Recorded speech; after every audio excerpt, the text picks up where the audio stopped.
Halo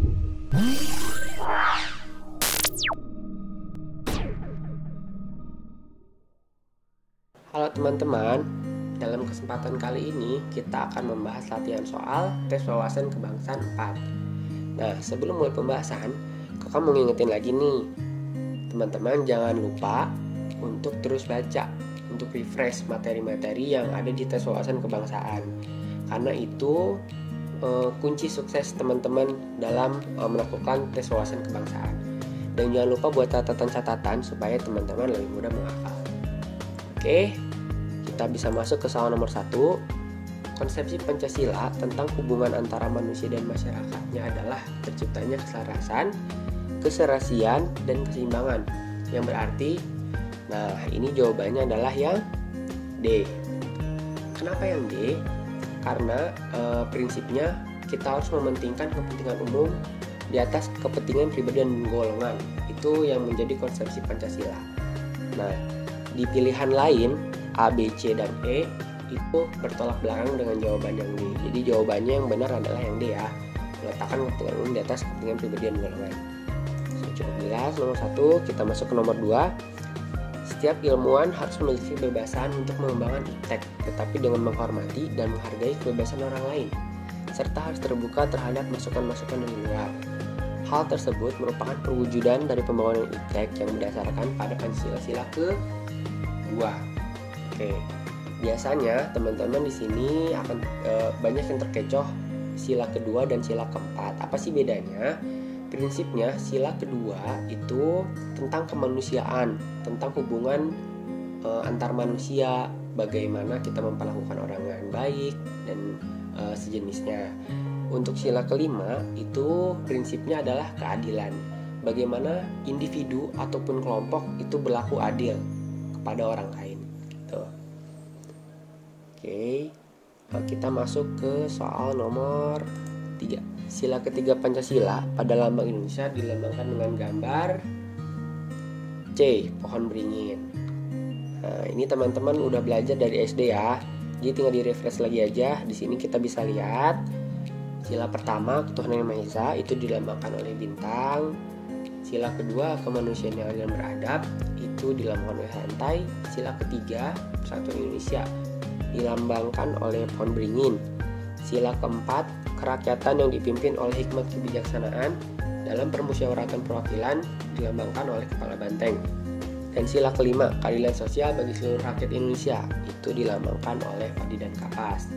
Jangan sampai di soal seperti ini teman-teman salah, karena sayang banget. Oke, masuk nomor 4. Soekarno menyampaikan pidato mengenai dasar negara pada tanggal, jawabannya itu D, 1 Juni 1945.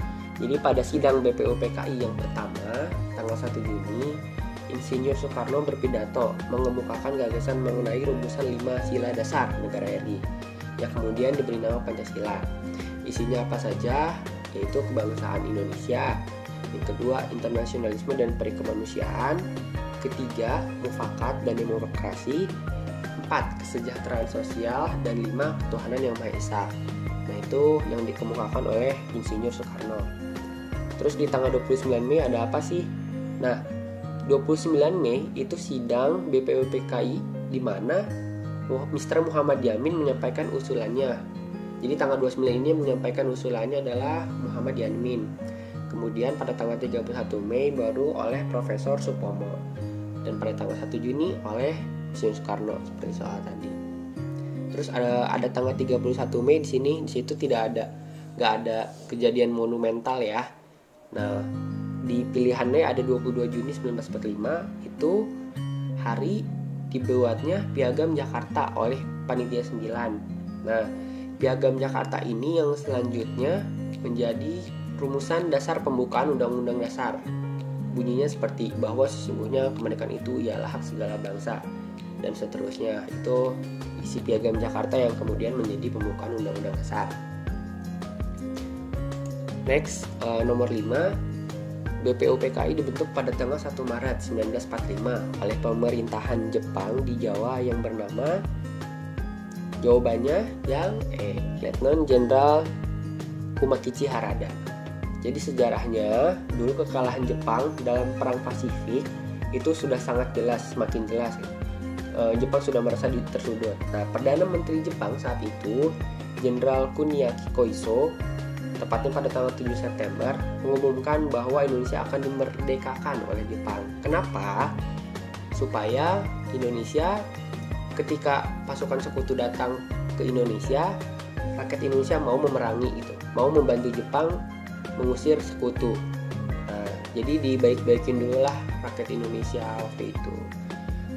Dengan itu Jepang berharap tentara sekutu yang datang ke Indonesia akan diusir.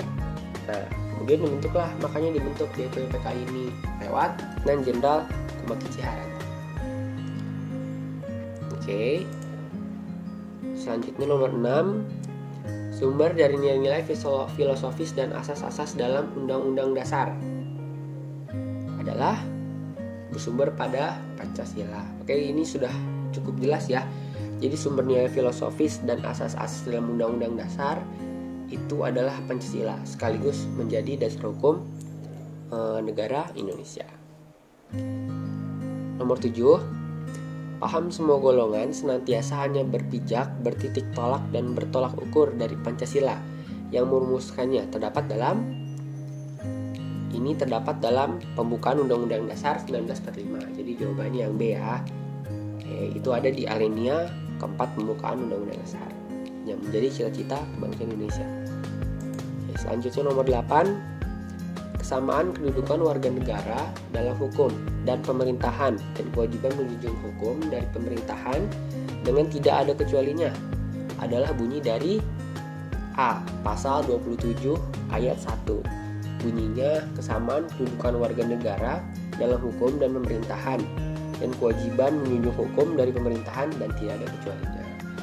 Kalau pasal 27 ayat 2 ini isinya adalah tiap warga negara berhak atas pekerjaan dan kehidupan yang layak. Kalau nomor yang C, pasal 27 ayat 3 isinya itu setiap warga negara berhak dan wajib ikut serta dalam upaya pembelaan negara. Nah, pasal 28 ini kita bagi-bagi. Ada pasal 26 ayat 1, itu isinya perlindungan, pemajuan, penegakan, dan pemenuhan HAM adalah tanggung jawab negara terutama pemerintah. Sedangkan yang E itu tidak ada ya, pasal 30 itu cuma sampai ayat 5. Ya, nah, pasal 30 itu isinya tentang pertahanan dan keamanan. Selanjutnya kita masuk ke nomor 9. Sesuai dengan pasal 23E ayat 2, hasil pemeriksaan keuangan negara diserahkan kepada nomor 9, jawabannya adalah yang C. Jadi, pemeriksaan keuangan negara itu dilakukan oleh Badan Pemeriksa Keuangan, BPK. Nah, itu bertanggung jawab dan melaporkan hasil pemeriksaannya kepada DPR, DPD, dan DPRD. Nah, yang diperiksa itu mulai dari pemerintah pusat sampai pemerintah daerah. Sedangkan yang bertanggung jawab dan melaporkan presiden itu ada instansi lain, namanya Badan Pengawasan Keuangan dan Pembangunan, BPKP. Jadi beda. Kalau BPK bertanggung jawab ke DPR, DPD, dan DPRD, untuk yang bertanggung jawab presiden adalah jadi tangan kanan presiden dalam pemeriksaan keuangan itu BPKP. Selanjutnya nomor 10. Paragraf kedua teks proklamasi merupakan pernyataan pengalihan kekuasaan yang diusulkan oleh A. Muhammad Hatta. Jadi bunyinya yang proklamasi kami bangsa Indonesia dan ini menyatakan kemerdekaan Indonesia. Hal-hal yang mengenai pemindahan kekuasaan dan lain-lain diselenggarakan dengan cara bersama dan dalam tempo yang sesingkat-singkatnya. Nah, itu diusulkan oleh Muhammad Hatta. Oke. Selanjutnya nomor 11.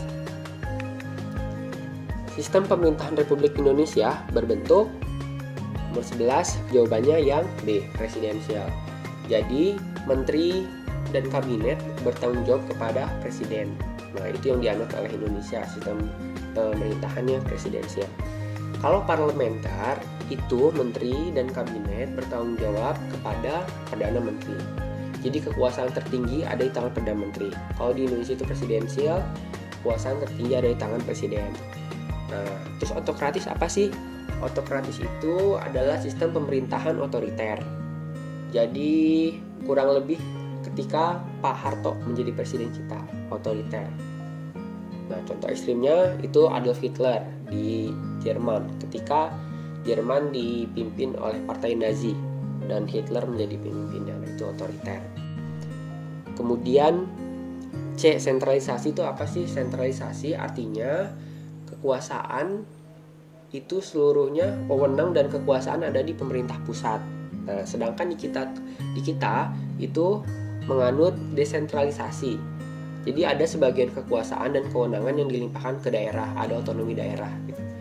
Jadi bisa membuat peraturan daerah. Nah, sedangkan sentralisasi sebaliknya, semua dikuasai oleh pemerintah pusat, baik kewenangan dan kekuasaan. Nomor 12. Berapa persentase anggaran pendidikan yang diprioritaskan negara dari anggaran pendapatan dan belanja negara? Nah, jawabannya adalah 20%.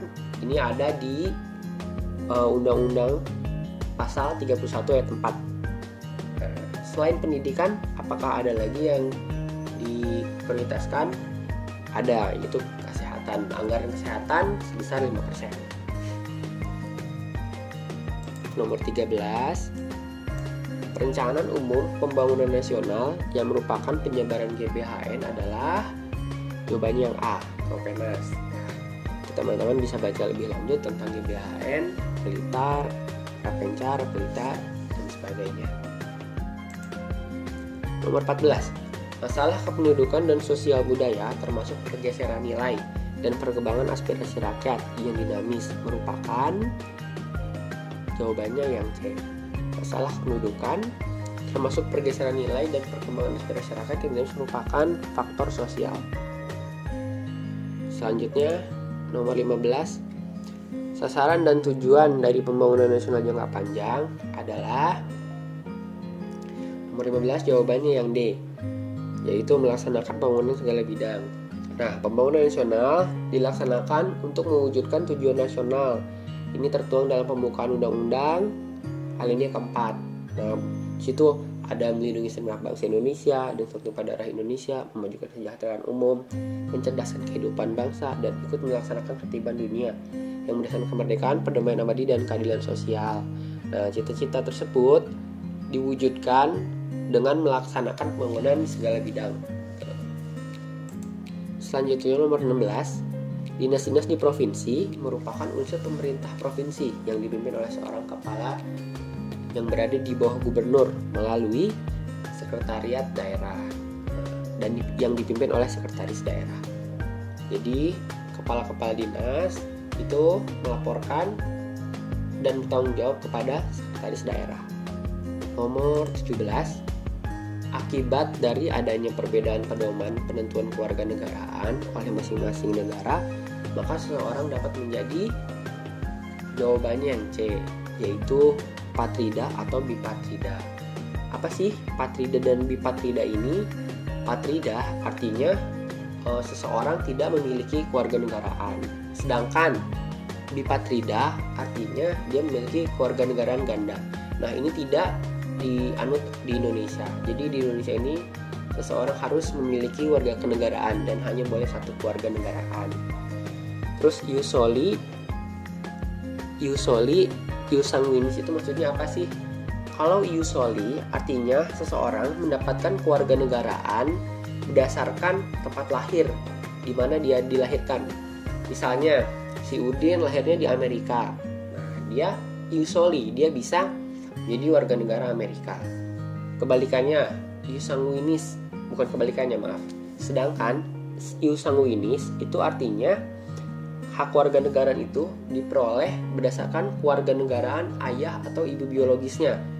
Jadi misalnya si Udin ini lahirnya di Zimbabwe, tetapi orang tuanya kedua-duanya punya warganegaraan Itali misalnya. Nah, berarti dia bisa menjadi warga negara Itali. Terus ius constitutum artinya hukum yang berlaku saat ini. Lawannya itu ius constituendum, berarti hukum yang dicita-citakan atau diangan-angankan di masa mendatang, jadi belum berlaku. Sedangkan ius ponale artinya itu terkait dengan hukum, pidana, dan sanksi. Next, nomor 18. Faktor-faktor yang memungkinkan terjadinya dominasi politik dan ekonomi VOC di Indonesia adalah faktor-faktor berikut, kecuali yang A, konflik-konflik yang terjadi di antara penguasa lokal di Indonesia. Jadi faktor-faktor yang memungkinkan dominasi VOC di Indonesia itu strategi dagang Belanda yang lebih unggul, terus ada kerjasama antara Belanda dengan penguasa lokal, jadi ada monopoli, kemudian diawali dengan simpati pedagang lokal terhadap Belanda. Jadi dulu seolah-olah pendatang gitu Belanda tuh, jadi memunculkan simpati warga masyarakat Indonesia dulu sebelumnya. Terus yang terakhir, kebodohan pedagang Indonesia, itu juga menjadi faktor-faktor dominasi VOC di Indonesia. Nomor 19, pada masa Orde Baru untuk meredam konflik ideologis, maka Orde Baru membangun konsep baru tentang demokrasi dikenal dengan demokratis Pancasila. Maksudnya apa sih konflik ideologis masa Orde Baru? Jadi di Orde Baru itu banyak banget ideologis yang berkembang. Ada sosialis, ada kapitalis, ada bahkan komunis. Nah, kemudian pas Orde Baru dibangunlah demokratis Pancasila. Meskipun pelaksanaannya demokratis Pancasila ini lebih cenderung ke diktator. Ada salah satu materi yang membahas tentang itu, penyelewengan di masa Orde Baru. Nanti teman-teman bisa baca lebih lengkap lagi. Oke, nomor 20. Penghargaan presiden kepada seseorang dalam memberi gelar, tanda jasa, dan lain-lain tanda kehormatan apabila seorang tersebut telah melakukan tindakan A. Menyelamatkan negara dari ancaman bahaya. Nah, kalau menciptakan kondisi negara yang semakin baik itu semua orang bisa. Yang C juga bisa siapapun. Tuh, yang D memberikan kekuasaan negara lain terhadap negara kita itu bukan ya, keliru. Sedangkan yang E mendalami pengetahuan negara lain itu juga bisa siapa saja. Jadi penghargaan itu diberikan kepada seseorang yang bisa menyelamatkan negara dari ancaman bahaya. Nomor 21. Berdasarkan undang-undang, hakim Mahkamah Konstitusi dapat diberhentikan dengan tidak hormat, antara lain apabila jawabannya yang E, 5 kali berturut-turut tidak hadir dalam persidangan. Nah, sebenarnya apa saja sih yang mengakibatkan seorang hakim bisa diberhentikan secara tidak hormat? Nah, yang tadi selain yang tadi sudah dibahas, yaitu 5 kali berturut-turut tidak hadir dalam persidangan, bisa juga karena dijatuhi pidana, karena dia melakukan tindak pidana atau melakukan perbuatan tercela. Kemudian dia melanggar sumpah atau janji jabatannya. Kemudian dia melanggar larangan rangkap jabatan. Jadi selain menjadi hakim Mahkamah Konstitusi, dia menjadi pejabat negara, menjadi anggota parpol, pengusaha, advokat, atau profesi lain yang dilarang. Dan yang terakhir itu karena melanggar kode etik dan pedoman perilaku hakim konstitusi. Itu dia akan diberhentikan secara tidak hormat. Sedangkan syarat-syarat yang lain ini apabila dia diberhentikan dengan hormat ya, kecuali yang telah berusia 67 tahun. Nah, hakim Mahkamah Konstitusi itu maksimal berusia 70 tahun. Nomor 22. Salah satu yang menjadi pertimbangan utama terjadi pemindahan pegawai negeri sipil adalah jawabannya yang A ya, jika permintaan pegawai negeri yang bersangkutan. Kalau yang lain, penerapan untuk satu pelanggaran itu bukan menjadi pertimbangan ya, tapi itu seperti hukuman. Misalnya dia melakukan pelanggaran, kemudian pimpinannya menjatuhkan hukuman disiplin, bisa dengan pencopotan jabatan lalu dipindah atau langsung dipindah ke tempat tertentu. Nomor 23. Perhatikan hal di bawah ini. 1. Pancasila, 2. UUD 1945, 3. Pembukaan UUD 1945, 4. TAP MPR, 5. Peraturan pemerintah, 6. Undang-undang, dan 7. Kepres. Nah, urutannya yang mana sih yang berlaku di Indonesia? Jawabannya yang A, 1, 3, 4, 6, 5, dan 7. Biarpun di sini agak ganjil ya. Nomor 3 itu sebenarnya bukan merupakan produk hukum. Yang merupakan produk hukum adalah Undang-Undang Dasar 1945. Jadi seharusnya 1, 2, 4, 6, 5, 7. Tapi dari jawaban yang ada di soal, itu yang paling tepat adalah yang A. Nomor 24, negara merupakan organisasi kemasyarakatan yang bertujuan mengatur serta menyelenggarakan masyarakat yang terdiri atas jabatan-jabatan. Pernyataan ini adalah pengertian negara ditinjau dari segi organisasi kekuasaan. Jadi kata kuncinya adalah jabatan-jabatan. Nah, itu diwujudkan dalam organisasi kekuasaan. Sedangkan organisasi sosial itu artinya negara terbentuk dari sekumpulan orang yang awalnya tidak jelas, ya masing-masing gitu, menjadi masyarakat yang bernegara.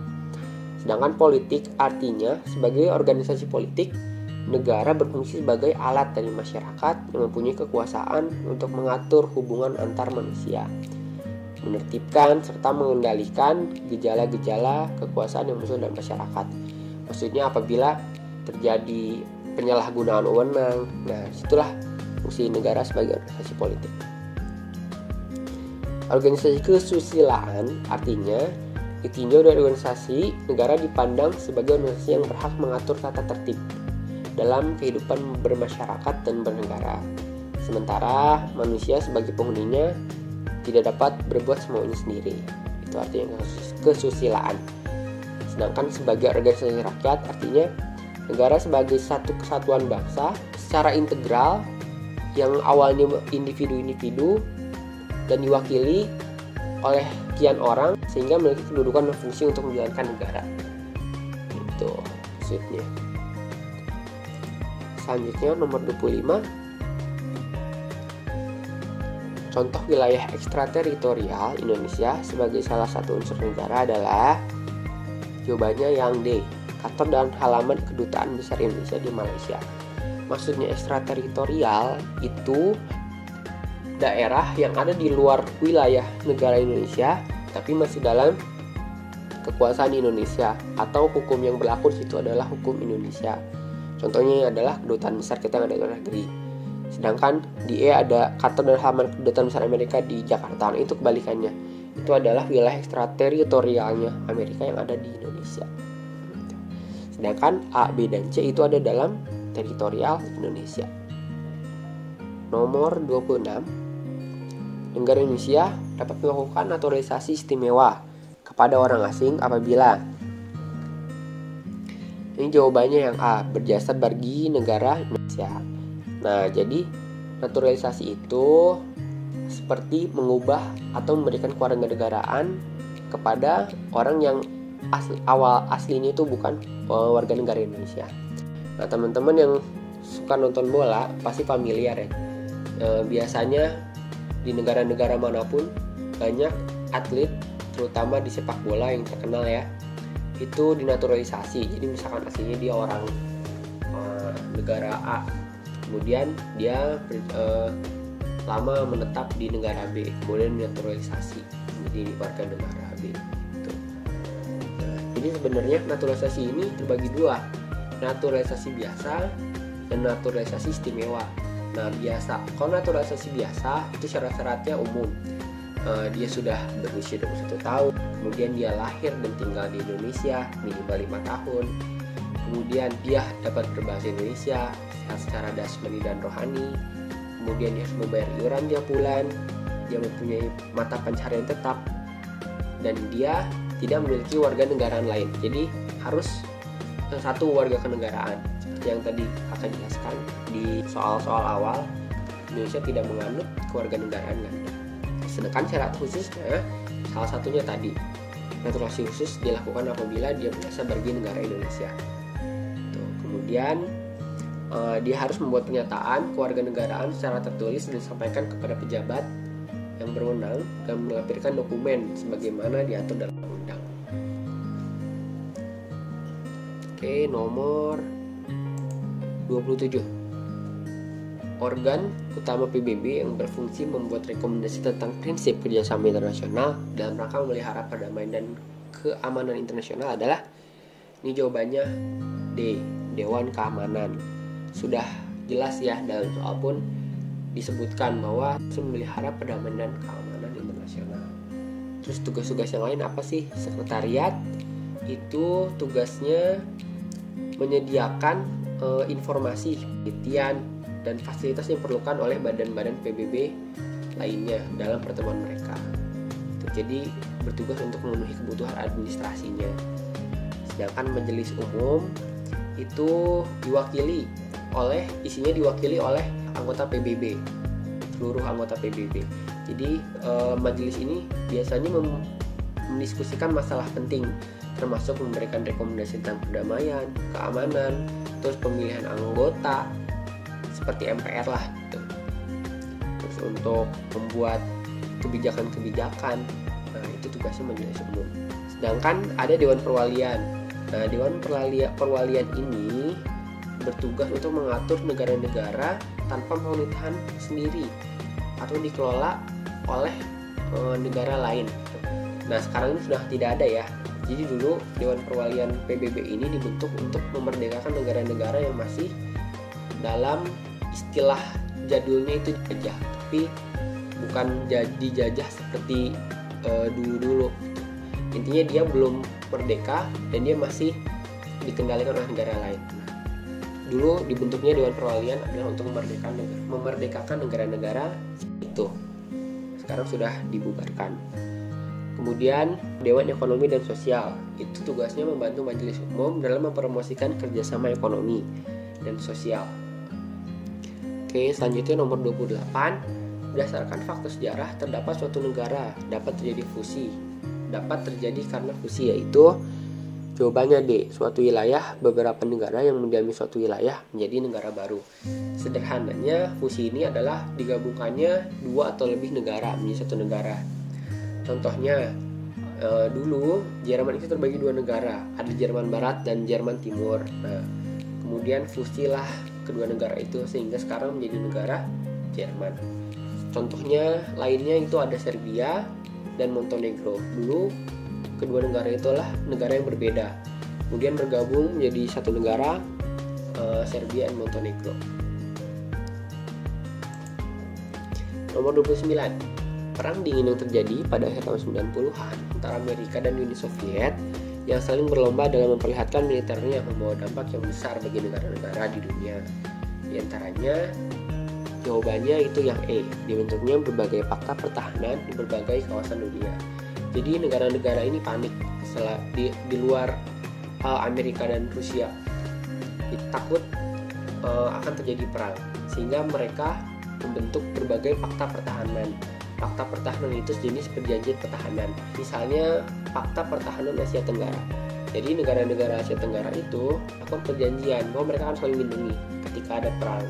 Tuh, bekerja sama sehingga lebih kuatlah negara-negara yang bersatu itu memiliki kekuatan militer lebih kuat. Politik mercusuar yang dirancang oleh Presiden Soekarno guna menciptakan Indonesia sebagai kiblat pandangan dari seluruh negara di dunia. Maka diadakan kegiatan olahraga yang diikuti oleh negara komunis yang dikenal dengan Ganevo, dan pembentukan poros hubungan negara komunis, yaitu jawabannya yang C, Jakarta, Beijing, dan Moskow. Nah, Ganevo itu seperti Olimpiade di negara, tapi negara-negara komunis. Intinya itu adalah kegiatan olahraga lah, pekan olahraga. Nah, oke, selanjutnya nomor 31. Bangkitnya nasionalisme di Indonesia tidak lepas dari pengaruh gerakan di Asia. Di antaranya adalah kemenangan Jepang atas Rusia tahun 1905 yang membuktikan bahwa jawabannya yang E, persatuan dan kesatuan sangat penting diwujudkan. Gitu. Jadi dulu sama Jepang seperti Indonesia masing-masing gitu. Nah, kemudian rakyat Jepang ini menyadari bahwa mereka harus bersatu untuk melawan dominasi bangsa Eropa, sehingga mereka bisa meruntuhkan dominasi dari Amerika, dari Eropa, Amerika, Rusia, sehingga Jepang ini yang memberikan inspirasi kepada negara-negara Asia lainnya untuk maju. Nomor 32 sampai 33 ini teman-teman bisa baca teksnya terlebih dahulu. Terus untuk nomor 32, pertanyaan judul apa yang paling tepat untuk bacaan tersebut adalah jawabannya yang E, ironi nasib dulu. Mungkin ini sama ya dengan A atau B, tapi kalau yang A ini ibaratnya kalau kita bandingkan dengan yang E, itu jawaban yang E, judul yang E itu lebih menarik untuk membaca. Kemudian nomor 33, Teks tersebut terdapat penggunaan tanda baca kata maupun kalimat yang tidak sesuai dengan EYD. Pernyataan di bawah ini menunjukkan ketidakbakuan. Kecuali mana? Berarti kecuali di sini adalah mana yang sesuai dengan EYD. Yang A, penggunaan tanda koma setelah tanda tanya. Itu salah ya. Jadi setelah tanda tanya, tanda seru, tanda titik, itu tidak boleh ada tanda baca lainnya. 1. Itu juga sebaliknya. Nih, jawabannya adalah yang B, kata malpraktek tidak dimiringkan. Nah, karena malpraktek ini merupakan serapan dari bahasa Inggris. Jadi bahasa serapan bahasa Inggris atau bahasa lainnya yang sudah dimodifikasi, diubah bentuk dan bunyinya, itu sudah menjadi bahasa serapan, jadi tidak perlu dimiringkan. Misalnya bahasa Inggris dysfunction, ubah ke bahasa Indonesia menjadi disfungsi. Nah, itu sudah dimodifikasi sehingga tidak perlu dimiringkan. Sedangkan yang C salah, karena kata miseducation itu seharusnya dimiringkan. Itu karena masih bahasa Inggris murni. Kemudian tidak menggunakan tanda koma setelah kata insentif. Nah, tanda koma setelah kata insentif di situ diperlukan ya. Jadi harus ada. Kemudian yang E, kata depan di disambung dengan kata dalam. Di yang menunjukkan tempat terus dipisah. Misalnya selain di dalam, di atas, nah itu harus dipisah juga. Atau di Bandung itu harus dipisah. Yang boleh disatuin itu misalnya kata kerja, misalnya dipukul. Nomor 34, kalimat di bawah ini sesuai dengan ED kecuali. Ini jawabannya yang D. Jawabannya A sudah benar, yang D sudah benar, C dan E juga sudah benar. Yang salah adalah D, karena pasca reformasi seharusnya digabung. Kata-kata setelah pasca itu harusnya digabung dengan pasca. Jadi harusnya pasca reformasi, tidak dipisah. Nomor terakhir, pemuda itu sekampung denganku. Makna imbuhan se pada kalimat tersebut sama dengan makna pada kalimat. Jawabannya yang A, ayah dan ibu sudah tinggal serumah lagi. Makna imbuhan se pada kalimat yang pertama dan kedua ini memiliki makna yang sama. Artinya di situ adalah satu tempat. Oke teman-teman, sampai di sini saja pembahasan kita kali ini. Tetap semangat belajar dan jangan lupa latihan dan baca lagi materi-materinya. Terima kasih.